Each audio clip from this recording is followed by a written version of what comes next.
Letter B, one-time debit and ATM transactions. So Regulation E says if you're going to charge overdraft fees associated with one-time debit transactions or ATM transactions that cause the account to be overdrawn, you have to have provided an opt-in and the customer had to have opted in so that they could be charged. A couple of things that come up with this. Okay, make sure you've vetted your sales pitch. Make sure you understand what your front line's saying to people when they're discussing the opt-in. Because what we find when we interview people is things are all over the place. And sometimes we're going too far or we're making promises that we shouldn't be making about how we're going to handle overdrafts and what goes along with somebody who may be thinking about opting in or possibly not opting in so that you can charge them. Vet your sales pitch. Big thing to review with your sales pitch. We learn from the mistakes of others, right? Go review TD Bank and maybe Federal Credit Union. They're the two that are off the top of my head, and how they mishandled their opt-in. Number two, continuous overdraft fees.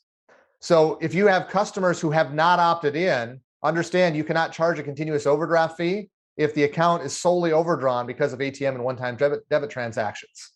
That also goes for any of you listening that don't have an opt-in, but you have a continuous overdraft charge. Just understand you cannot charge the fee if the account is solely overdrawn because of one-time debit and ATM transactions. In other words, if you back out the ATM and one-time debit transactions, if the account's still overdrawn and it meets the continuous overdraft fee criteria, then you can charge it.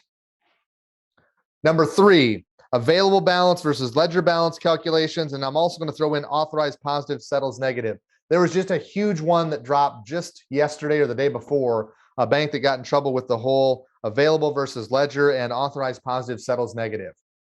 Okay, you need to make certain you're providing information so the consumer has information to make informed decision and understand how you're going to handle their account and how you're going to treat overdrafts with these types of transactions.